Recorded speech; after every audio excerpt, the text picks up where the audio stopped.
15 ஆண்டுகளாக நம்மளாம் பார்த்துட்டு இருக்கிறோம் அந்த கிரீன் கலர் பேக்ரவுண்டில் இருக்கக்கூடிய அந்த புகைப்படம்.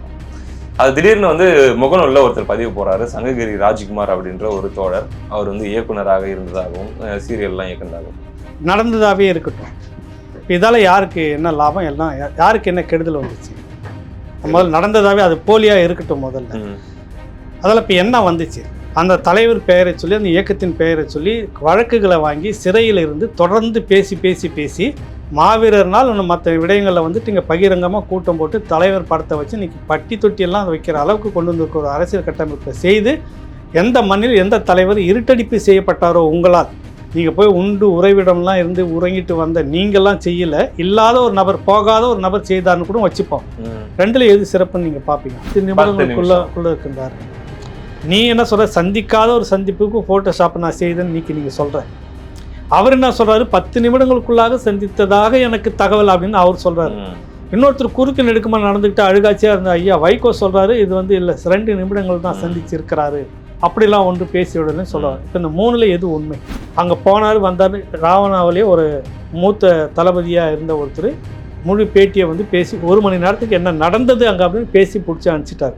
தமிழ்நாட்டுக்குள்ளே தான் இருக்கிறாங்க. 40 கிராமத்தில் இருக்கக்கூடிய இளைஞர்கள் 30 பைக்கில் எடுத்துன்னு போய் அந்த ஊரில் பொங்கல் விழாப்போ உள்ள நுழைஞ்சு அடித்து கலவரம் பண்ணி மண்டையை உடச்சி பெரிய தகராறு நடந்திருக்கு.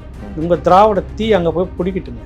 இந்த முறை இருமுனை போட்டி, நாம் தமிழர் இந்த பக்கம் திமுக. பைபிள் ஒரு கதை தெரியுமா? தாவீது கோலியாத்துன்னு எப்படி வீழ்த்தினான்ற மாதிரி வருது இல்லை உங்களுக்கு? வீழ்த்த முடியாத ஒரு பெரிய மலை மாதிரி வந்து நிற்கிறான். ஒரு சின்ன பையன் கவுண்டுகளை வச்சு அடித்து காலி பண்ணுறாங்க. அப்படி நடந்துருமோன்னு நீங்கள் பயப்படுறீங்க. நீ ஒரு முறை சரியான நபர்களாக இருந்து, உங்களுடைய கொள்கை சரியானது இருந்து, நீங்கள் உங்கள் சித்தாந்தம் சரியானவர்களாக இருந்து, உங்களுடைய பெரியார் வந்து சரியானவர்களாக இருந்து, பெரியாருக்காக நீங்கள் அழுகாட்சி பண்ணுறது சரியாக இருந்துச்சுனாக்கா எல்லாரையும் விட்டுட்டு எங்களுக்கு மான ரோசம் அதிகமாக இருக்குது, எல்லாரையும் விலைக்கிடுங்க. அந்த ஒரே ஒரு ஆள் நான் அவனை நிற்க வச்சு நான் எவ்வளோ ஓட்டுவோம் எவ்வளோ ஓட்டுன்னு பார்த்துருந்த முறை. சவுக்கு சங்கர் அவர்களுடைய ஜாமீன் வழக்கில் அந்த ஜாமீன் கோரி அந்த மனுவில் வந்து நீதிபதி அந்த தீர்ப்பு நீங்கள் கேட்டிருப்பீங்க அப்படின்னு நான் நினைக்கிறேன். அரசாங்கத்துக்கு செம்ம கொட்டியிருக்காரு. நச்சு நடிச்சிருக்காரு. கேட்டாரு 25 நாள் எதுக்கியா உள்ள வச்சிருந்தீங்க? இது ஒரு பெட்டி கேஸ். ஆமா, போய் 25 நாள் உள்ள வச்சிருக்கீங்கன்னு கேட்கல. அதுதான் இது. இப்போ என்ன நோக்கம் என்ன? அந்த அரசனுடைய நோக்கம் என்ன? நீ ஊரா சொல்லிட்டு சுத்தினீங்க. ஒடுக்கப்பட்ட மக்கள்லாம் இந்த பசங்க அந்த பசங்க உங்கள் அந்த இந்த மக்களாக விட்டுட்டு போகிறேன்னு நீயே அதை 100 முறை சொல்லிட்டு இருக்கிற. எதானே விமர்சனம்? அதுக்கு விளக்கம் சொல்லுவாங்க இப்படி அப்படின்னு ஒரே அப்படியே போயிட்டே இருந்தது. பாச தலைவனுக்கு பாராட்டு விழா, அப்புறம் மாநாடு, அதுவாட இதுவாட எதெல்லாம் ஆடிச்சு. அப்படியே படுத்தது இல்லை. 10 வருஷம் கூப்பில் உட்காந்துட்டு இருந்தாங்க. இப்போ அப்படி தான் நடந்துக்கிட்டு இருக்குது.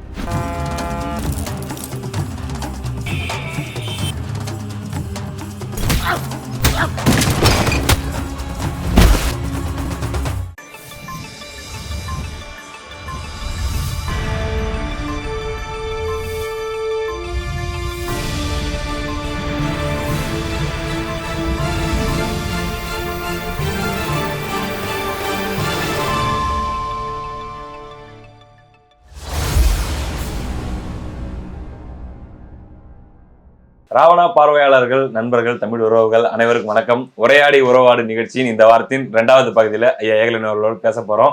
இதில் உங்களுடைய கேள்விகளையும் நம்ம ஐயா கிட்ட கேட்டுருவோம். ஐயா வணக்கம். வணக்கம் தம்பி. வணக்கம். நண்பர்களுடைய கேள்விகள் முதல் பகுதியில் கேட்கறதுக்கான வாய்ப்பு கிடைக்கல. அவ்வளோ அப்படியே பரபரப்பாக போயிடுச்சு 40 நிமிஷம். இதுலேயும் நிச்சயமா அதுக்கு முன்னாடி ஒரே ஒரு கேள்வி மட்டும் நான் கேட்கணும். ஏன்னா இன்னைக்கு காலையில் அது வந்துட்டு இருக்கிறதுனால அண்ணன் சீமான் அவர்களும் மேதகு தலைவர் அவர்களும் ஒன்றாக இருக்கக்கூடிய புகைப்படம் கிட்டத்தட்ட வந்து ஒரு 10-15 ஆண்டுகளாக நம்மளாம் பார்த்துட்டு இருக்கிறோம். அந்த கிரீன் கலர் பேக்ரவுண்டில் இருக்கக்கூடிய அந்த புகைப்படம். அது திடீர்னு வந்து முகநூலில் ஒருத்தர் பதிவு போகிறாரு. சங்ககிரி ராஜ்குமார் அப்படின்ற ஒரு தோழர், அவர் வந்து இயக்குனராக இருந்ததாகவும் சீரியல்லாம் இயக்குனதாகவும். அவர் என்ன சொல்றாரு? அந்த புகைப்படம் உண்மை அல்ல, அந்த சந்திப்பு நடைபெறவே இல்லை. ஏனென்றால் அந்த புகைப்படத்தை எடிட் செய்த என்ற முறையில் நான் சொல்கிறேன். அதாவது ஒரு டிவிடி எடுத்து வந்து என்கிட்ட கொடுத்தாங்க. அந்த டிவிடியில நீங்க கேட்டிருப்பீங்க அந்த விஷயத்தை. அதுல வந்து தலைவரும் மற்ற சில ஆளுமைகளும் ஒன்னா இருக்கிற புகைப்படங்களும், சீமான் அவர்கள் தனியா இருக்கிற புகைப்படமும் வந்துச்சு. இதை ஒன்னா இணைச்சு கொடுக்க முடியுமா? சீமான் அவர்கள் வீட்டுல மாட்டிக்கிறதுக்கு ஃப்ரேம் பண்ணி தரதுக்கு கிஃப்டா நாங்க கொடுக்க போறோம்னு கொடுத்தாங்க. சரி, அதெல்லாம் எல்லாமே இருக்கட்டும். நான் எல்லாமே இருக்கட்டும். நான் முதல்ல கொஞ்சம் சுருக்கமாக பேசிடுறேன். முடிஞ்ச வரைக்கும் விரிவாக தான் பேசி ஆகணும். இருந்தாலும் சுருக்கம் நடந்ததாகவே இருக்கட்டும். இப்போ இதால் யாருக்கு என்ன லாபம், எல்லாம் யாருக்கு என்ன கெடுதல் வந்துச்சு? முதல்ல நடந்ததாகவே அது போலியாக இருக்கட்டும். முதல்ல அதில் இப்போ என்ன வந்துச்சு? அந்த தலைவர் பெயரை சொல்லி, அந்த இயக்கத்தின் பெயரை சொல்லி வழக்குகளை வாங்கி சிறையில் இருந்து தொடர்ந்து பேசி பேசி பேசி மாவீரர்னால் ஒன்று மற்ற விடயங்களில் வந்துட்டு இங்கே பகிரங்கமாக கூட்டம் போட்டு தலைவர் படத்தை வச்சு இன்றைக்கி பட்டி தொட்டியெல்லாம் அதை வைக்கிற அளவுக்கு கொண்டு வந்திருக்க ஒரு அரசியல் கட்டமைப்பை செய்து எந்த மண்ணில் எந்த தலைவர் இருட்டடிப்பு செய்யப்பட்டாரோ உங்களால், நீங்கள் போய் உண்டு உறைவிடம்லாம் இருந்து உறங்கிட்டு வந்த நீங்கள்லாம் செய்யலை, இல்லாத ஒரு நபர் போகாத ஒரு நபர் செய்தார்னு கூட வச்சுப்போம். ரெண்டில் எது சிறப்புன்னு நீங்கள் பார்ப்பீங்க? ஒரு பாமர மக்கள்கிட்ட கேள்வியை வைங்க. இப்போ நீங்கள்லாம் துரோகம் செய்திருந்திருக்கீங்க. அந்த தம்பியினுடைய பேட்டியை பார்த்தேன். பிரபாகரனுக்கு துரோகம் செய்கிறார், பிரபாகரனுக்கு துரோகம் செய்கிறார், பெரியாரையும் திட்டுறாரு, அதனால் நான் இன்று பொங்கி எழுந்து வருகிறேன்றாரு. பிரபாகரனுக்கு என்ன முதல்ல துரோகம் செய்தார்ன்றதை ஒன்று பார்க்கணும். என்ன செய்தார்னு நீங்கள் எல்லாம் மறைச்சிங்க. இதுக்கு மேலே ஈழ அரசியலில் பேசிகிட்டு இருக்க முடியாது, அது முக்கியம் இல்லை, இங்கே இருக்கிற அரசியல் தான் எல்லாமே 2009 பிற்பாடு போட்டுட்டு கிளம்பிட்டீங்க எல்லாமே. புரியுதுங்களா? ஆள் கொடுத்த அரசியலில் நீங்கள் பணிக்க ஆரம்பிச்சிட்டிங்க. 2009 துரோகத்துக்கு பிறகு யாரெல்லாம் எதிர்த்து பேசியிருந்தீங்களோ இன்றைக்கி அதே கட்சிகளோட போய் உள்ளே உட்காந்து வயிறு வளர்த்துட்டு இருக்கீங்க. கரெக்டுங்களா? அப்போ எது சீமான் அன்னைக்கு என்ன முடிவு எடுத்தாரோ அதே முடிவோடு தான் இன்றைக்கும் பயணிச்சுக்கிட்டே இருக்கிறார். எது சிறந்தது, எது துரோகம், நீங்களே சொல்லுங்கள், எனக்கு புரியல. மூணாவது, அதுக்கு அந்த காலகட்டத்தில் இவர் எனக்கு பண்ணி கொடுன்னு இவர் கேட்டு வாங்கி வச்சுட்டு போட்டுட்டு இருந்தாரா? யாரோ ஒருத்தர் திருமணத்துக்கு யாரோ ஒருத்தருக்கு ஒரு கிஃப்ட் கொடுக்கறதுக்காக நான் வந்து அவர் கொடுக்கணும், பிரபாகரன் எந்த கூட இருக்குது பிடிக்குன்னு சொல்லி வாங்கியிருக்கிறார் அப்படின்னு நீங்கள் ஒரு கதையை சொல்கிறீங்க. புரியுதுல? சொல்கிறீங்க அந்த படம் தான் இது அப்படின்னு சொல்ல வரீங்க. ஷேடோ இருந்ததுன்னு சொல்ல வரீங்க. இது அந்த நேரத்தில் எந்த ஆப் வச்சுன்னு இதெல்லாம் பண்ணேன் நிறைய விஷயம். வெர்ஷன் 7 வச்சு பண்ணாரா? வெர்ஷன் 7ல் இதெல்லாம் வச்சு பண்ணுறதுக்கு அன்றைக்கி இது சாத்தியப்பட்டுச்சா? இவ்வளோ கிளியராக பண்ண முடியுமா? நிறைய கேள்விகள் இதுக்குள்ளே இருக்குது. சரி, இதை விட்டுடுங்க. இதை தாண்டி அங்கே களத்தில் இருந்தாருன்றதுக்கு ஏகப்பட்ட படங்கள் வந்திருக்குது. உண்மை வந்திருக்கு.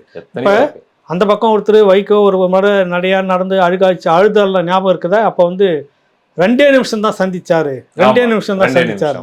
அப்புறம் இன்னொரு தலைவர் நம்ம மதிப்புக்குரிய மணி அவர் தோழர் அவர்கள் சொல்கிறாரு, சில நிமிடங்கள் தான் சந்திப்பு இருந்தது, எனக்கு தெரிந்து 10 நிமிடங்களுக்குள்ள இருக்கின்றாரு. நீ என்ன சொல்கிற? சந்திக்காத ஒரு சந்திப்புக்கு ஃபோட்டோஷாப் நான் செய்தேன்னு நீங்கள் சொல்கிற. அவர் என்ன சொல்கிறாரு? 10 நிமிடங்களுக்குள்ளாக சந்தித்ததாக எனக்கு தகவல் அப்படின்னு அவர் சொல்கிறாரு. இன்னொருத்தர் குறுக்கு நெடுக்கமாக நடந்துக்கிட்டு அழுகாட்சியாக இருந்த ஐயா வைகோ சொல்கிறாரு, இது வந்து இல்லை 2 நிமிடங்கள் தான் சந்திச்சிருக்கிறாரு, அப்படிலாம் ஒன்று பேசி விடலன்னு சொல்லுவார். இப்போ இந்த 3ல் எது உண்மை? நான் 4வதா ஒன்று சொல்கிறேன். இப்போ நீங்கெல்லாம் பார்த்துட்டு இருக்கிறது சீமானே இல்லை, இப்போ நீங்கள் பார்த்துட்டு இருக்கிறது வேற ஒருத்தர், அந்த போட்டோவில் இருக்கிறது வேற ஒருத்தர். அதுவும் சேர்த்துக்கங்க. அதுவும் சேர்த்துக்கணுமா? சரி, இருக்கட்டும். அப்போ உங்களுக்கு ஒரு நோக்கம் இருக்குது. இந்த நேரத்தில் சீமானை வந்து உங்களால் ஒன்றும் பண்ண முடியல. அப்போ கொச்சப்படுத்துறதுக்கு அவதூறுகளை வாங்கி இப்போ அந்த நபரை நம்ம பேசுவோம். அந்த ராஜ் பேர் சங்ககிரி ராஜ், அந்த சகோதரரை பார்த்து அவருடைய இதெல்லாம் பார்த்தாக்கா நிறைய எடுத்து போட்டிருக்கிறாங்க. முழுக்க அவர் வந்து எங்கே இருந்துட்டு இருக்கிறாருன்னா, ஐயா குளத்தூர் மணியன் நிழல்லையே இருந்துகிட்டு வந்ததா நிறைய பதிவு வந்துருக்குது. எனக்கு பொருளாதார உதவி செஞ்சுருக்கிறாரு, இப்படி பண்ணியிருக்கிறாரு, அப்படி பண்ணியிருக்கிறாரு, புகழ்ந்து பாராட்டி எழுதின பதிவுகள் நிறைய இருக்குது. அப்படியே கட் பண்ணுங்க சீனை, நம்ம அடுத்த ஒரு இடத்துக்கு போவோம். பன்னீர்செல்வம்னு ஒரு திராவிட கடத்திலேயே வந்து அவங்க அப்பா காலத்துலேருந்து ஊறி வந்த ஒரு தோழர். அங்கே ஒரு முரண்பாடு வந்து பிரிஞ்சு வெளியில் வராரு. அவர் அங்கே சீமானுக்கிட்ட வந்து இப்படி இருக்கிறப்ப அங்கேயும் ஒரு கருத்து வேறுபாடுன்னு விலகிறப்ப அவரை வந்து உடனே எல்லாம் இவங்களை பேசி பேட்டி கொடுத்துருக்கிறார் நம்ம ராவணாவில். என்ன உடனடியாக எல்லாரும் பேசி இவர்களெல்லாம் பேசி நீ ஒரு தனி கட்சியை தொடங்குங்க, நாம் தமிழர் கட்சிக்கு போட்டியாக ஏதோ ஒரு கட்சி ஒன்று தொடங்கி தொடர்ச்சியாக சீமானுக்கு எதிராக நீங்கள் வேலை செய்யணும்னு என்னை கூர்முனைப்படுத்தினாங்க. பிறகு ஒரு கட்டத்தில் வந்து எனக்கு நிறைய வழக்குகள் வந்து நான் அதில் வந்து கவனமாக இந்த பக்கம் என்னால் பண்ண முடியலன்னொன்னே என்னை வந்து வெறுக்க ஆரம்பித்தாங்க. எனக்கு இப்போ வேறு வழி இல்லைன்னா திரும்ப வந்து அண்ணங்கிட்டே சேர்ந்துருக்கிறேன் வந்து பேட்டியே கொடுத்துருக்காப்புல. இவங்க எப்படி செய்வாங்கன்றதுக்கு சொல்ல சீமானுக்கு எதிராக யாரெல்லாம் சின்ன முணுக்குன்ட்டாங்கன்னா இப்போ எதுக்கு இவ்வளோ ஊடகமும் சேர்ந்து போய் மைக்கு பிடிச்சினாங்க நிற்கிது? இது ஒரு பெரிய விஷயமா? அது எல்லாமே இப்போ தெரிஞ்சிச்சு இல்லை? யாரெல்லாம் நீங்கள் வச்சுட்டு இருக்கிறீங்க, எவ்வளோ ஊடகத்தை நீங்கள் வச்சிருக்கீங்க, ஏவி எவ்வளோ ஊடகம். நான் நேற்று முழுக்க பார்த்தேன் எல்லாமே இருக்குங்க. இதெல்லாம் இந்த வந்து அந்த அண்ணா பல்கலைக்கழக மாணவிக்கு இவங்க இத்தனை பேரும் பாடுபட்டு இருந்தாங்கன்னா இன்னைக்கு நேரம் ஒரு முடிவு தெரிஞ்சிருக்கும்ல உங்களுக்கு. கிளம்பி போயிட்டு இருக்கிறாங்க அங்கேயே. அப்போ எப்படி இதை வந்து நீங்கள் வச்சுக்கிட்டு பேசுகிறீங்க? நீங்கள் எப்படி இவ்வளோ ஊடகமும் பேசி இதுலேருந்து தெரியுதா அவங்களுடைய ஒரு பின்னணி வேலைகள் தெரியுதா?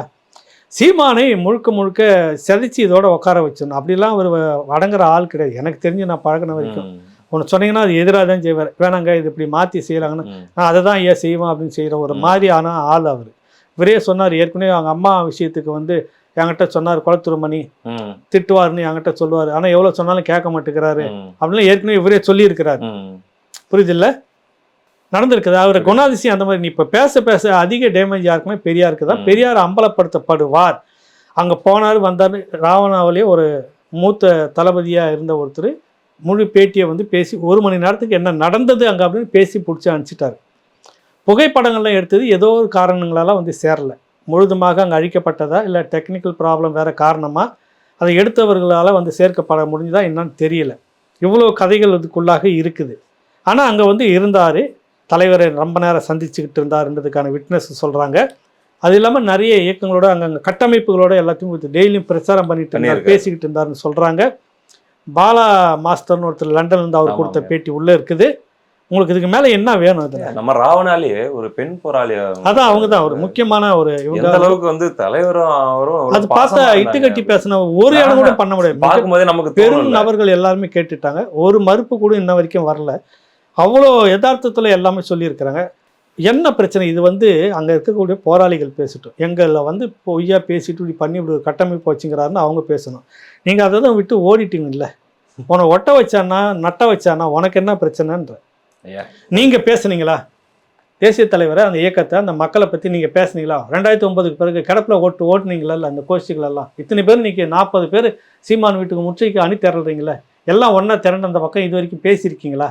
நாங்க தடுப்பாட்டம் ஆடிக்கொண்டிருந்தவர்கள் அடித்தாட தொடங்கி விட்டார்கள். எப்ப அடிப்பாட்டம்? அதாவது ஐயா கருணாநிதி அவர்களே உலக தமிழர்கள் விமர்சிக்கிறாங்களாம், பதிலுக்கு இந்த திராவிட 2.0 யார் அடிக்கிறாங்கன்னு இப்ப தெரியுது இல்ல, தலைவரை விமர்சிக்கிறாங்க, அவமானப்படுத்துற மாதிரி பதிவு போடும்போது இவர் சொல்றாரு, சுபவி அவர்கள் சொல்றாரு, இது வரைக்கும் பரவாயில்ல, தடுப்பாட்டம் ஆண்டவங்க இப்ப அடிச்சாட ஆரம்பிச்சிட்டாங்க. நீ அடிச்சுன்னு தான் இருக்கணும், ஒரு 5 பேர் கும்பலை வச்சு நீங்க, உங்களுக்கு இந்த அரசு மட்டும் ஆதரவு இல்லைன்னா முழுக்க முழுக்க அரசு பின்புலத்துல இருந்து உங்களை எல்லாத்தையும் செய்துகிட்டு இருக்கிறதா தான் நான் கணிக்கிறேன். இல்லைன்னா உங்களை வந்து சீண்டுவார் இல்லை, புரியுதுல்ல? நீங்கள் ஒரு 10 பேரோட வச்சுருந்தா சுற்றிக்கிட்டு இருந்தோம். நான் எப்பவும் சொல்கிறேன், பெரியார் எப்படி அதிகாரத்தில் யார் இருந்தாலும் ஒட்டிக்கிட்டே ஒரு அரசியல் பண்ணிக்கிட்டு இருந்தாரோ, வெள்ளைக்காரனை நெத்தி பழச்சிருந்தார், அப்புறம் காங்கிரஸை நெத்தி பழச்சிருந்தாரு, அப்புறம் திமுக வந்துட்டு திமுக நெத்தி பழச்சிட்டு இருந்தாரு.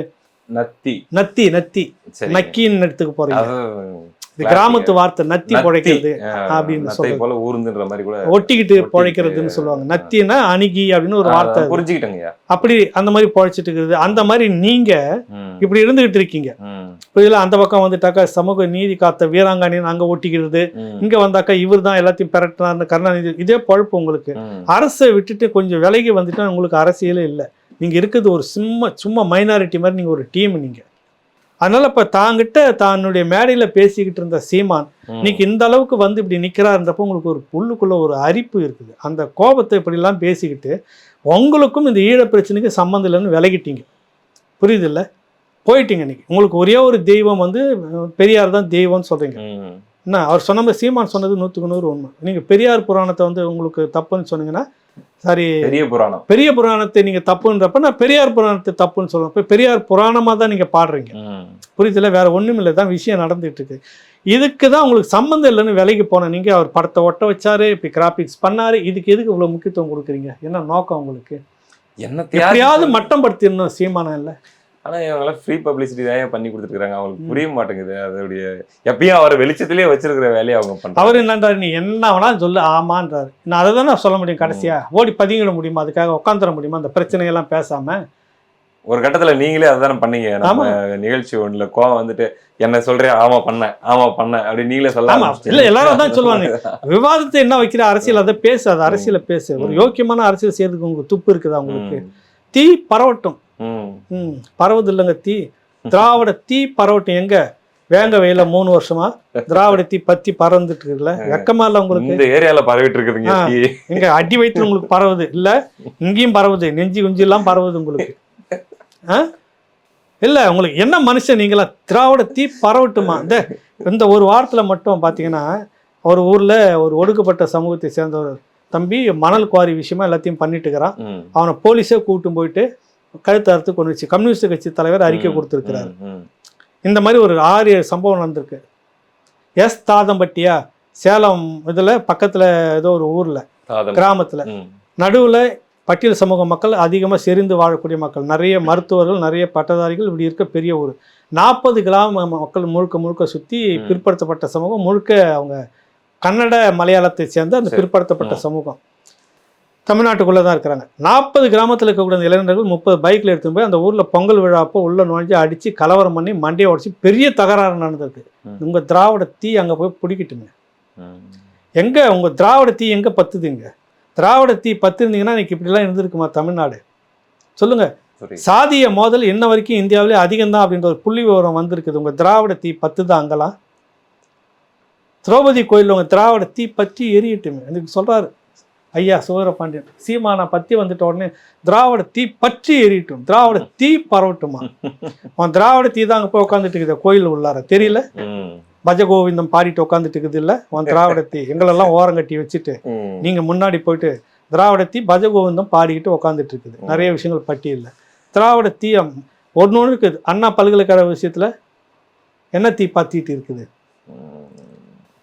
கேட்டா இல்லை தம்பி முகத்தை சொல்லிக்கிறீங்க கேட்கறேன்ல இவ்வளவு கேள்வி கேட்க தெரியலையே. இல்ல ஆமா அண்ணா பல்கலைக்கழக மானிய விடயத்துல பத்துறது திராவிட தீ அங்க போய் பத்த வேண்டியதுதானே. அங்க போய் என்ன வந்து பிரியாணி சாப்பிட்டு படுத்து நிற்குதா? திராவிட பிரியாணி சாப்பிட்டுட்டு இருக்கிறீங்களா? சொல்லுங்க எது நினைச்சா திராவிட தீ பத்துட்டும் நாங்க அப்புறம் போய் கோயிலே உட்காந்துக்கிறோம். ஆமா அப்புறம் எதுக்கு பெரியார வையின பெருமாளை வையின்னு போன முறையே கேட்டுட்டேன். அவ்வளவும் சேவகம் செஞ்சுட்டு இன்னைக்கு இந்துத்துவா பின்னாடி தான் நீங்கள் இருந்துகிட்டு இருக்கீங்க. நீங்கள் வந்து திராவிட தீ பத்துட்டோன்னா என்ன பத்துட்டோம்? ஆனால் சொன்னால் நல்லா இருக்காது. விடுங்க நம்ம அடுத்த கேள்விக்கு போவோம். ஈரோடு கிழக்கு போயிடலாங்க அப்படியே கிளம்பி.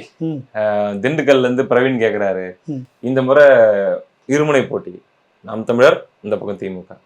இந்த முறை அந்த போட்டி இடாதவர்களுடைய வாக்குகள் யாருக்கு போகிறதுக்கான வாய்ப்பு இருக்கு? போன தடவை ஒரு எதிர்பார்ப்பு இருந்துச்சு, ஆனால் அப்படி நடக்கல. ஸோ அதை நம்ம எப்படி பார்க்கலாம் அப்படின்ற மாதிரி கேட்குறாரு. எப்படி பார்க்கலாங்க? இல்லை இப்போ வந்து பார்த்தீங்கன்னா இது வந்து ஒரு பெரிய சென்சிட்டிவாக தான் பார்க்கணும். சுற்றி யாருமே இல்லை, ஒரே ஒரு ஆள். இவரோடு நாங்கள் போட்டியிடுவதற்கு எங்களுக்கு மானக்கேடுன்றார். எவ்வளோ பெரிய வார்த்தைங்க அது. இதெல்லாம் காலக்கொடுமை. காலக்கொடுமை, மானக்கேடு, காலக்கொடுமை. என்ன அவன் காலக்கொடுமை? பைபிள் ஒரு கதை தெரியுமா? தாவீது கோலியாத்துன்னு எப்படி வீழ்த்தினான்ற மாதிரி வருது இல்லை உங்களுக்கு? வீழ்த்த முடியாத ஒரு பெரிய மலை மாதிரி வந்து நிற்கிறான். ஒரு சின்ன பையன் கவுண்டு கல்லை வச்சு அடித்து காலி பண்ணுறான்ல, அப்படி நடந்துருமோன்னு நீங்கள் பயப்படுறீங்க. புரியல? அப்புறம் அதுக்கு பேரம் பேசினதாகவும் நடந்துக்கிட்டு இருக்குது, மிரட்டப்படுறது நடக்குது. கட்டுப்பாடுன்ற பேரில் நிறைய எடுபிடிகள் வந்து கொஞ்ச நெஞ்ச எடுபிடிகள் இப்படி ஒரு தேர்தல் நடக்குது. இதில் வந்து இல்லை எப்படி இருந்தாலும் நீங்கள் தான் ஜெயிக்க போகிறீங்கன்னு வேற சொல்லிட்டு இருக்கிறப்ப எதுக்கு இவ்வளோ புலம்பல் உங்களுக்கு அந்த தொகுதிக்குள்ளார? இல்லை போட்டி போடுறதே மானக்கேடாக இருக்குதுன்னுலாம் சொல்கிறாங்கல்ல. நீ விலைக்கிட அது கூட ஒருத்தர் போட்டிருந்தாருங்க, பார்த்து ரொம்ப மனசு கஷ்டம் ஆயிடுச்சு. இருக்கவே இருக்கு பால் டாயில் அப்படின்ற ஒருத்தர் போட்டிருந்தாரு. அது நம்ம சொல்லக்கூடாது, கஷ்டமா இருக்கு. அது நம்ம சொல்லக்கூடாது. அவங்க எதனா அவங்க விருப்பப்பட்டு அவங்க போடக்கூடாது இல்லைங்களா பதிவு? அதெல்லாம் அந்த மாதிரிலாம் சொல்லக்கூடாது. அவங்க விருப்பப்பட்டது அவங்க குடிச்சிட்டு போட்டு. நம்ம என்ன சொல்ல வரோன்னா, இப்போ கூட நீங்கள் உண்மையிலேயே இவ்வளோ வீரமிக்கவர்கள், இது பெரியார் மண், பெரியார் கொள்கை நாங்கள் எடுத்துகிட்டு வரோம், இது பெரியாருக்கு தான் எல்லாம் நீங்கள் சொல்லிட்டு இருக்கிற உண்மையான சரியான நபர்களாக இருந்தால் இந்த கூட்டணி கட்சியெல்லாம் விலைக்கிடு. எப்பா நானா அவனான்னு பார்த்துறான். ரொம்ப நாள் எங்களை மானக்கேடா கேட்டுக்கிட்டு மானக்கேடா கேட்டுக்கிட்டு இருக்கிறான். அசிங்கமாக இருக்குது, அவமானமாக இருக்குது. ஒரு சின்ன பையன் நேற்று வந்தவன், 75 வருஷம் கட்சி பாரம்பரியம் கொண்டவன் நாங்கள். அந்த 100 ஆண்டு பரம்பரை சொல்லிக்கலாம், நீதி கட்சியிலேருந்து எடுத்து 100 ஆண்டு பரம்பரை கொண்டவங்க நாங்கள். இவன் நேற்று வந்த இந்த இத்தனூர் பிள்ளைக்கா பையன், பையனுங்கெல்லாம் ஒதுங்கிடுப்பா, யாரும் வராதிங்க தொகுதிக்குள்ளார, யாரும் பிரச்சாரத்துக்கு பண்ணாதீங்க, காசும் கொடுக்க மாட்டோம் நாங்கள். திமுகவா இல்லை நாம் தமிழர் கட்சின்னு பார்த்தலாம் அப்படின்னு ஒரு முறை ஒரு சவால் விட. நல்ல மனுஷனாக இருந்தீங்கன்னாக்கா, நல்ல மனுஷனாக இருந்தீங்கன்னா, உண்மையிலேயே பெரியாருக்காக தான் நீங்கள் உழைக்கிறீங்கன்னாக்கா, பெரியார் கொள்கைப்படி உங்களுக்கு சுயமரியாதை தான் இருக்குதுன்னா, சுயமரியாதைக்காரனுக்கு எதுக்கு 100 கணக்கான துணி போட்டுக்கிறீங்க? சுயமரியாதைக்காரனுக்கு எதுக்கு இவ்வளோ துணியை சுற்றிட்டு இருக்கிறீங்க? தூக்கி போட்டுட்டு வந்து நில்லு, ஒத்த துணியோட வந்து நில்லு, ஒத்த ட்ரெஸ்ஸோட நில்லு. எதுக்கு ஒரு கவசம் ஒரு பக்கம், இது எல்லாத்தையும் எடுத்து பூட்டிக்கிறீங்க? கம்யூனிஸ்ட்டு, அப்புறம் ரெண்டு கம்யூனிஸ்ட் கட்சி, அப்புறம் இன்னும் இருக்கக்கூடிய விடுதலை சிறுத்தைகள், அப்புறம் மதிமுக, இவ்வளோ கட்சி நீங்கள் கால் முழுக்க தலையில் வரைக்கும் பூட்டிக்கிட்டு நிற்கிறீங்களே. கழட்டி எல்லாத்தையும் வச்சுட்டா அப்படியே நீயும் வா, வெறுங்கையோட வா, அவரும் வெறுங்கையோட நிற்கட்டும், போட்டி ஒரு முறை நில்லுங்களேன். இவ்வளோ வீராவாசம் பேசுறீங்கள, கால கொடுமைன்னு சொல்கிறல்ல. இப்போ நாம் தமிழர் கட்சிக்கு தான் கால கொடுமை, உண்மையில சீமானுக்கு தான் கால கொடுமை. என்னடா கால கொடுமை? இவங்களே இந்த ஒத்தாளுக்கு இத்தனை பேரோட கால கொடுமைன்னு அப்படின்னு இப்போ அவர் தான் சொல்லணும். சீமானுக்கு தான் கால கொடுமை இப்போ உண்மையிலே, வேற யாருக்குமே இல்லை. நீ ஒரே ஒரு முறை சரியான நபர்களாக இருந்து, உங்களுடைய கொள்கை சரியானது இருந்து, நீங்கள் உங்கள் சித்தாந்தம் சரியானவர்களாக இருந்து, உங்களுடைய பெரியார் வந்து சரியானவர்களாக இருந்து, பெரியாருக்காக நீங்கள் அழுகாட்சி பண்ணுறது சரியாக இருந்துச்சுனாக்கா, எல்லாரையும் விட்டுட்டு எங்களுக்கு மான ரோசம் அதிகமாக இருக்குது, எல்லாரையும் விலைக்கிடுங்க. அந்த ஒரே ஒரு ஆள் நான் உன்னை நிற்க வச்சு நான் எவ்வளோ ஓட்டுவோம் எவ்வளோ ஓட்டுன்னு பார்த்துருந்த முறை ஒரு முறை நீங்கள் செய்துங்களேன். இப்போ சவாலை ஏற்க தயாரா? அவர் சொல்கிறாருல்ல, சீமானாதான் சொல்கிறாரு, கால கொடுமையாக இருக்குது எனக்கு. இல்லை நான் ஒருத்தன் தான் நிற்கிறேன், என்னை சுற்றி பார்த்தா எத்தனை பேர் நிற்கிறான்னு, அப்போ எத்தனை பேர் கூட சண்டை போட்டுட்டு பேசிட்டு ஓட்டு வாங்கணுமா? இதில் பணத்தெல்லாம் வேற கொண்டு வந்து கொட்டுவானுங்களே அப்படின்னு சொல்கிறாரு. இல்லை புரியுதில்ல? அதனால் ஈரோடு தேர்தல் இருந்தது உண்மையிலே வந்து பார்த்தீங்கன்னா தார்மீக அடிப்படையில் சீமானுக்கு இப்போவே வெற்றி. அவ்வளோதான். நீ என்ன தான் பண்ணி பந்தாலும். ரெண்டாவது விஷயம், எப்படி பார்த்தாலும் வாக்கு சதவீதம் சீமாந்து எகிரும். இவங்களுக்கு என்னன்னா, கடந்த முறை 8% 6.3 தாங்க. இந்த 10,000 வாக்குகள் கிட்ட வந்து வாங்கியிருந்தாங்க இளங்கோவனை எடுத்து போட்டியிடும்போது. இந்த முறை அது கூடிடுச்சுன்னா நமக்கு ஒரு அவமானம் அப்படின்னு சொல்லிட்டு திமுக கூட்டணி பார்க்குது. வீடு இந்த நாம் தமிழருக்கு கடந்த முறையை விட கொஞ்சம் கூட ஓட்டு ஏறிடக்கூடாது, அது மானக்கேடுன்னு பார்க்குது. இவர் என்ன பார்க்குறாரு, இந்த மாதிரி கூடுதலாக வாக்கை எடுத்து நம்ம காட்டியே ஆகணும் அப்படின்னு இவர் பார்க்குறாரு. இல்லை விலகின கட்சியெல்லாம் அவருக்கு ஓட்டு போடுன்னா இப்போ விக்கிரவாண்டியில் கூட தான் அதிமுக போட்டியிடலை, ஓட்டுலாம் வந்திருக்கணும் இல்லை சீமான், வரவே இல்லை. இங்கே வந்து என்னன்னா மக்கள்கிட்ட பிரச்சாரம் பண்ணி அந்த இடத்துல ஓட்டு எடுத்து காட்டணும்னு சொல்லிட்டு அவர் பார்க்குறாரு. இவங்க அந்த 6% கீழே, அந்த 10,000 ஓட்டுக்கு கீழே இருந்தால் நல்லது அப்படின்னு இவங்க நினைக்கிறாங்க. ஒரு ஒரு சின்ன பிள்ளைய பார்த்து இவ்வளோ பயமா அப்படின்ற ஒரு கேள்வி இருக்குல்ல, இவ்வளோ நடுக்கம் இருக்குதா, இவ்வளோ ஆட்டம், இவ்வளோ பதட்டம் இருக்குதா உங்களுக்கு? உங்களுடைய 100 ஆண்டு கால கோட்டை, இவ்வளோ 10,000 லட்சக்கணக்கான கோடிகளை வச்சுட்டு இருக்கிற அந்த கட்டமைப்பு, கட்சி நிர்வாகத்துக்கு அவ்வளோ கட்டமைப்பு இருக்குல்ல, கோடிகள் இவ்வளவும் வச்சுக்கிட்டு ஒரு சின்ன இதில் ஒரு இடைத்தேர்தலுக்குள்ள இவ்வளோ திணறி நீங்கள் புலம்பிட்டு இருக்கிற போக்கு இருக்குது இல்ல, என்னன்னா கட்டுப்பாடு அந்த அக்காவை. இதுதான் கால கொடுமை. சொல்லு, கும்பலா போகக்கூடாது, வேட்புமனு கும்பலா போய் தானக்கூடாது, பிரச்சாரம் பண்ணும்போது வந்து அது மாதிரி சுதந்திரம் இருக்குது. ஒரு வேட்பாளர் பிரச்சாரம் பண்ணதுல என்ன போகணும், முன்கூட்டிய அனுமதி இது அது வழக்கு, உடனே வழக்கு, அனுமதியின்றி பிரச்சாரம் பண்ணாங்களாம். சரி, எப்படிதான் பிரச்சாரம் பண்ணணும் சொல்லு, எனக்கு புரியல. இவ்வளவு ஸ்ட்ரிக்டா இருந்தா எப்படி சொல்லுங்க. என்னன்னா இந்த தேர்தல் முறையை நம்ம மாத்தணும்னு பல முறை சொல்லிட்டு இருக்கிறோம். இந்த அதிகாரிகள் எல்லாருமே வந்து பாத்தீங்கன்னா தமிழ்நாட்டில் இருக்கிற அதிகாரிகள் தான். தேர்தல் முடிஞ்சோடனே தமிழ்நாடு கண்ட்ரோல்ல தான் வந்துருவாங்க. அதனால அரசு தயவு அவங்களுக்கு வேணும். அதனால என்னென்ற தேர்தல் அப்படின்னு வருதுனாக்கா மாநிலம் விட்டு மாநிலம் முழுக்க கொண்டு வாங்க, ஃபோர்ஸ் முழுக்க தேர்தல் அதிகாரிகளும் சரி போட்டவங்க எல்லாம் ஆந்திராவுக்கு போட்டு, ஆந்திராவில் கூட வேணாம், உங்களுக்கு உறவு வேற வந்து செய்வாங்க, வேற நாட்டுல இருந்து வரட்டும், அந்த சந்தேகம் இருக்குது. இல்லைன்னா கேரளால இருந்து கூட வரட்டும், உங்களுக்கு கொஞ்சம் வித்தியாசமா இருப்பாங்க, கேரளாவில் வந்துட்டோம் உட்காரட்டும், அப்படி வேலை செய்யறப்ப தெரியும் என்ன ஏது அப்படின்னு சொல்லிட்டு. முழுக்க பணத்தை இறுக்கிட்டாங்கன்னா உனக்கு ஓட்டு சதவீதம் இருக்குமா? இன்ன வரைக்கும் பணத்தை நம்பி தான். அண்ணாவை நம்பல, பெரியாரை நம்புறது இல்லை, காந்தியை நம்பி நீங்க ஓட்டு அரசியல் நடத்திட்டு இருக்கிறீங்க. காந்தியை நம்பி இல்ல, காந்தி படம் பொறிச்ச படத்தை தான் சொல்றேன், அதை தான் சொல்ல வரேன். பெரியார கொள்கையை பேசுறீங்களா, அண்ணா கொள்கையை எப்பயாவது பேசியிருக்கீங்களா? இதுதான் சொல்லி பேசிட்டு இருக்கிறீங்க. இதுக்கே முதல்ல அசிங்கப்படணும். ஈரோடு இடைத்தேர்தல் திமுகவுக்கு ஒரு சரியான அடி பாடமாக இருக்கும் அப்படின்றது தான் என்னுடைய கணிப்பு. ஒரு செய்தித்தாளில் போட்டிருந்தாங்க, அந்த வார்த்தைக்கு என்ன அர்த்தம் நீங்களே சொல்லுங்க. அதாவது தேர்தல் ஆணையம் மட்டும் சற்று கெடுபிடியாக நடந்து கொண்டால், தன்னுடைய கெடுபிடியை சற்று கூட்டினார்கள், நாம் தமிழர் கட்சியுடைய வாக்கு எகிரும்னு போட்டிருந்தாங்க. ஹலோ, அதுதான் அதான் சொல்றேன். அண்ணாவை இவங்க நம்புறதில்ல, பெரியாரை நம்புறதில்ல, கருணாநிதியை நம்புறதில்ல, இன்னும் முழுக்க நம்புறது பட்டு இந்த காந்தி படம் போட்ட நோட்டு இருக்குல்ல, நோட்டு இதை வச்சு தான் போகிறாங்க. அப்போ தேர்தல் ஆணையம் வந்து ஒரு இருக்கிச்சுனாக்கா சரியாக ரெய்டு நடத்தி எல்லா இடத்துலையும் பறிமுதல் பண்ணாங்கன்னா, இவங்களுக்கு சொல்கிற மாதிரியே வந்து கூட்டம் கூடாது, நீ யார், இந்த தொகுதிக்கு நீ எங்கேருந்து வந்திருக்கிற, இவ்வளோ ஸ்ட்ரென்த் உனக்கு எதுக்கு, இவ்வளோ கூட்டம் உனக்கு எதுக்குன்னு அந்த மாதிரி அதே பக்கம் பண்ணாங்கன்னா ஒரு பதில் தெரிஞ்சிடும். இந்த முறை பணத்துக்காக மக்கள் என்னென்னா, நீ இவ்வளோ விஷயம் அதான் சொல்கிறேன் சுருக்கமாக, இவ்வளோ பெரியாரை பற்றி முழுக்கி உழுந்து பிறண்டு பேசிட்டு எலுமிச்சம்பழத்தை கையில் வச்சுட்டு வேட்புமனு தாக்கல் பண்றாரு. ஜெயிச்சிருந்தோம் நம்பாதீங்க. போன தடவை கேளுங்க, இன்னொரு கொடுமையா அந்த பகுதியில நிறைய விஷயம் இருக்குது. ஜக்கமா அடிச்சு உடுக்க கேட்டாக்கா ஓட்டு வரும்னு சொல்லிட்டு கேவலம் இருக்குது இல்ல. அப்புறம் கொடுத்த பொருளுக்கெல்லாம் பால்ல வச்சு சத்தியம் பண்ணிட்டு, இங்க நீங்க மிஸ் ஆனா கூட நாங்க கேரளாவில வந்து மாந்திரிகம் பண்ணிட்டோம், அதையும் பண்ணாங்க. உளவியல் ரீதியா அவங்கள பயமுறுத்துது. காசு வாங்கிட்டு ஓட்டு மாத்தி போட்டீங்கன்னா தண்டிச்சிருவா அப்படின்னு. இதெல்லாம் பெரியார் கொள்கையில வருதா? அடிஷனலா சக்கமா வச்சு பிளாக்மெயில் பண்ற சொல்ல, பெரியார் கொள்கையை கேவலப்படுத்துகிற இந்த திராவிட முன்னேற்ற கழகத்தை நாங்க எதிராக வீட்டை முற்றுகிடுவோம். அப்படி போங்க சாமி, புரியுதில்ல உங்களுக்கு? பெரியார் கொள்கைக்கு தொடர்ந்து அவமானத்தை ஏற்படுத்தி கொண்டிருக்கிற இந்த பஜனை கோஷ்டிகளுக்கு எதிராக நாங்க போராடுறோம்னு வாங்க சாமி. வரமாட்டோம் சாமி. ஏன் சாமி? வேணாம் சாமி. எதுக்கு? அது வாழ்வாதாரம் பாதிக்கும் சாமி. பாதிக்குது இல்ல, அதுதான் விஷயம். நீங்க வந்து மக்கள்கிட்ட யாருன்னு தொடர்ச்சி அம்பலப்படுது. உங்களுக்கு ஊடக பலம் இருக்குது, பணம் நிறைய இருக்குது, அதை வச்சு ஒரே நேரத்தில் ஊதி பெருசாக்குவீங்க. நீ என்ன தான் பண்ணாலும் ஒரே ஒரு குண்டு ஊசி டக்குன்னு வந்து விழும். அப்படி தான் போயிட்டு இருக்குது இது வரைக்கும். சீமானுக்கு எதிராக நீங்கள் மலையை உருட்டிக்கிட்டு வரீங்க, கடைசியாக பார்த்தா ஒன்றும் இல்லாமல் அது எங்கேயோ உருண்டு தூளாக போயிட்டு இருக்குது. எவ்வளோ கட்டமைப்பு பண்ணுது இந்த அரசு, எவ்வளோ கோஷ்டிகளை வச்சுன்னு உருவாக்குது, எவ்வளோ மீடியா பலத்தை வச்சு பண்ணுது. இதெல்லாம் ஈரோட்டில் ஒரு பெரிய அளவில் தனக்கு பாசிட்டிவாக மாறுன்னு பார்க்குது. எதுவும் நடக்காது. வாய்ப்பில்லை ராசா அப்படின்னு தான் பதில். கூடுதலாக தான் இருக்கும் ஒழிய குறைவாக இருக்கிறது வாய்ப்பே இல்லை. வாய்ப்பு இன்னும் நல்லா நெருக்குனாங்கனாக்கா வெற்றி என்பதை நோக்கி கூட அவங்களுக்கு வரதுக்கு வாய்ப்பு இருக்குது.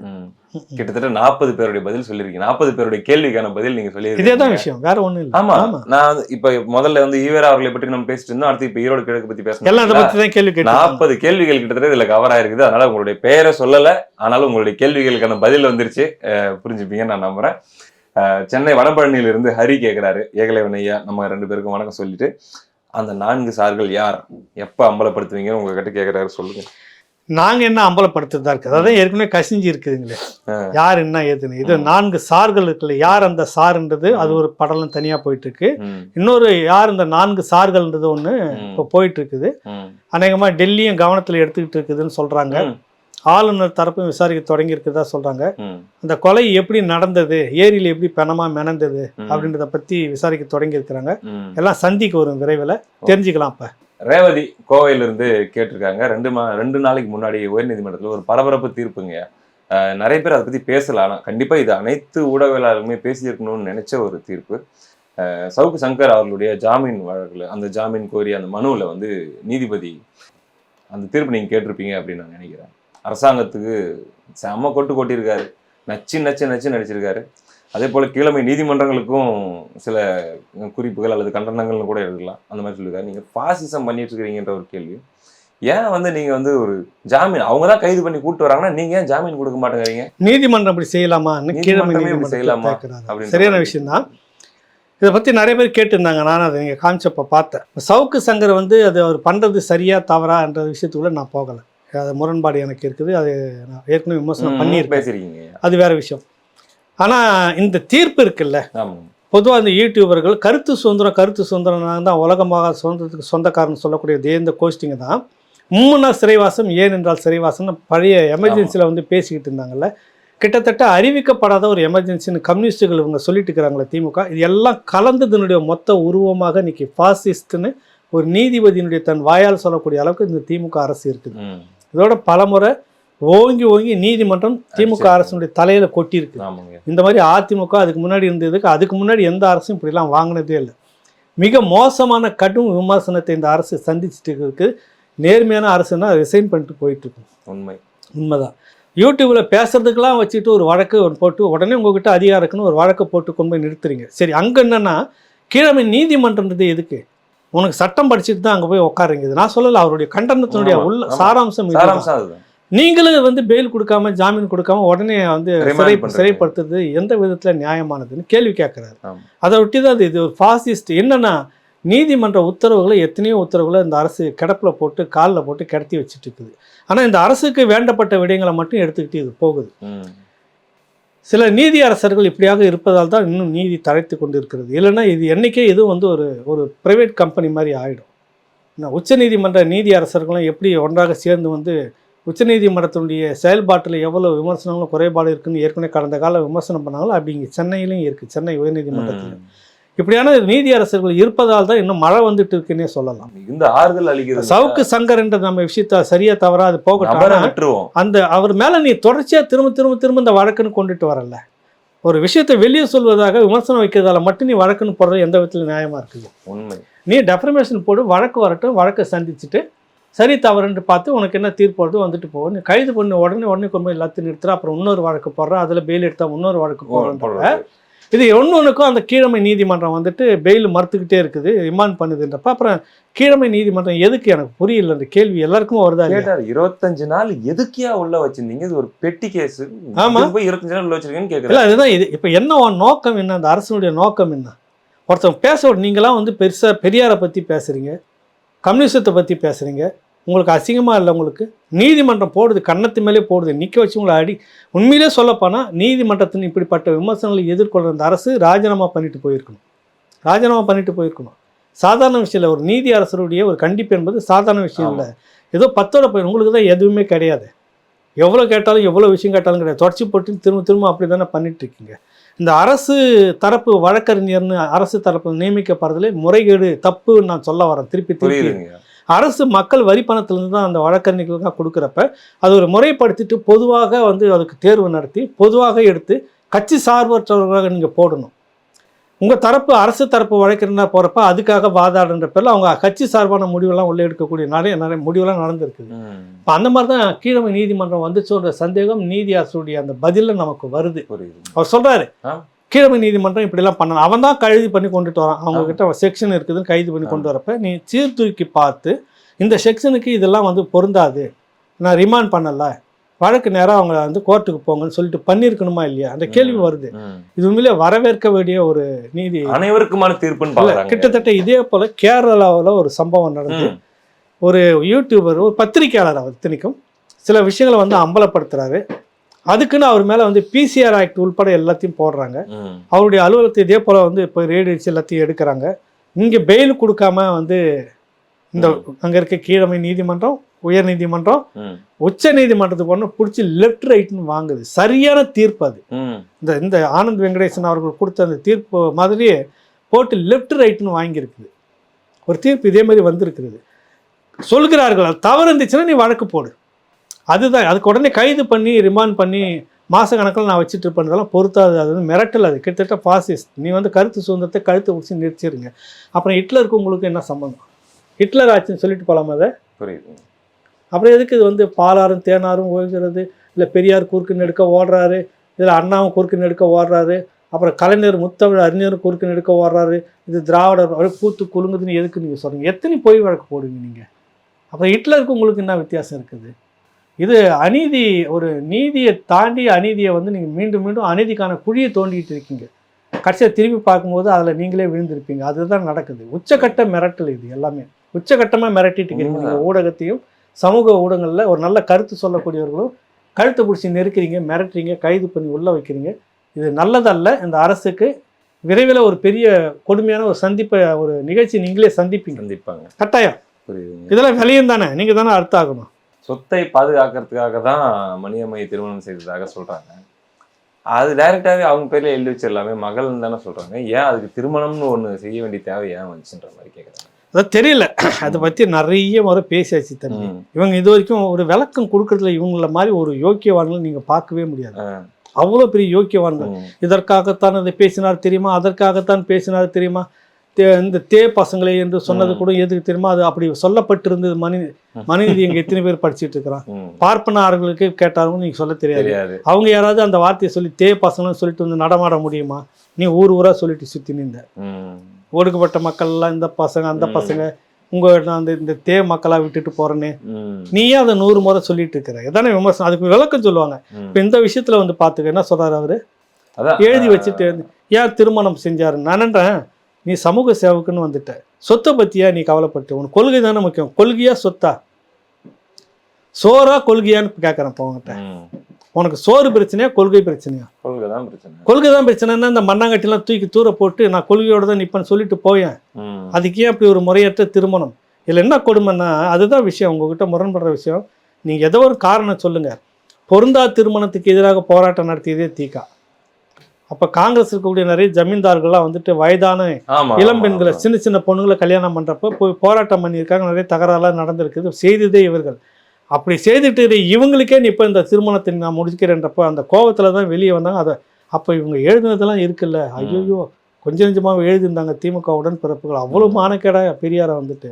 உண்மையிலே பெரியாருக்கு வந்து அது அவ்வளோ கேடு கட்டிய வார்த்தைகள்லாம் பேசி கேள்விகள்லாம் கேட்டு கொச்சப்படுத்தி இன்னெல்லாம் சொல்ல முடியாது நம்மளால். அவ்வளோ இவங்க பேசிட்டாங்க, கேட்டுட்டாங்க. ஆனால் சொத்து தான் முக்கியம்னா மகளா தத்தெடுத்து எழுதி வச்சுட்டு போ, அதைத்தான் கேட்குறாங்க. இல்லை எழுதி வச்சுட்டு போகலாம். அதை அப்புறம் எதுக்காக வந்து மனைவியாக மாத்துற பெண்ணை வந்து மாத்துறப்ப உங்களுக்கு இது முற்போக்குவாதிகள்லாம் இப்போ நிறைய பேர் பேசுகிறாங்கல்ல, பேசுங்களா அந்த இது நிறைய விஷயங்களை நீங்கள் பேசுங்களா. அதை எந்த அவருடைய எல்லா சுதந்திரத்தையும் நீங்கள் பறிச்சிருக்கீங்க, சொல்லக்கூடாது. அதெல்லாம் பறிச்சுட்டு நீ உட்கார வச்சுட்டு இது ஒரு அடிமைத்தனம் தானே. அப்புறம் பெண் ஏன் அடிமையானால்னா இப்படி தான் அடிமையானால். புரியுதில்ல உங்களுக்கு? சிரிக்காதீங்க தம்பி. இல்லைங்க, உலகத்தில் எல்லா அயோக்கியத்தனமும் பண்ணி விட்டு புத்தகம் இது பெண் ஏன் அடிமையானால் தெரியுமா? ஒன்ன மாதிரி இந்த மாதிரி இருக்கிற யோக்கியமற்ற விஷயத்தால தான். ஏன் நீ பேசுகிற பெண் புரட்சி, நீ இந்தம்மா நீ ஒரு பெண்ணாக இருந்துட்டு நீ செய்துக்கு இந்த சொத்துலாம் உனக்கு தான், நீ இந்த கொள்கையை கொண்டுட்டு போ, முடிஞ்சிச்சு இல்லை? நீ யாரை வேணாலும் திருமணம் பண்ணிட்டு வயசுக்கு ஏற்ற மாதிரி பண்ணிட்டு நீ என்ஜாய் லைஃப்ல என்ஜாய். கொள்கை இதுபடி இறந்தமா கொள்கையோட இருந்தவங்க தானே, பண்ணிட்டு நீ கொண்டுட்டு போமான்னு முடிச்சுட்டு போகிறது கொள்கை தானே முக்கியம். அப்புறம் என்னத்துக்கு நொட்டுறதுங்க வந்து மனைவியாக மாத்துறீங்க?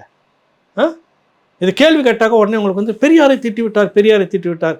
ஏய் நீங்கள் தான் ஒன்று சொல்ல வரீங்க, நான் பதில் கேள்வி கேட்குறோம். பெரியாரை படிங்க நீங்கள் படித்து தொலைச்சதால கேள்வி கேட்குறோம். கொள்கை தான் அப்படின்னா கொள்கை பக்கம் நின்று தம்பி, இதை பேச வேணாம் விட்டுருங்க. ஆனால் எனக்கு இன்னும் அவர் மேலே ஒரு மரியாதை இருக்குது. தொடர்ச்சியாக பேசினார், பிரச்சாரம் பண்ணார். ஆனால் அவரால் தாங்க முடிஞ்சதுலாம் சொல்லாதீங்க. அவரும் பேசினாருன்னு நான் சொல்ல வரேன். அதோடு நிறுத்திப்போம், அவருக்கு சேதாரம் இல்லாமல் வச்சுப்போம்.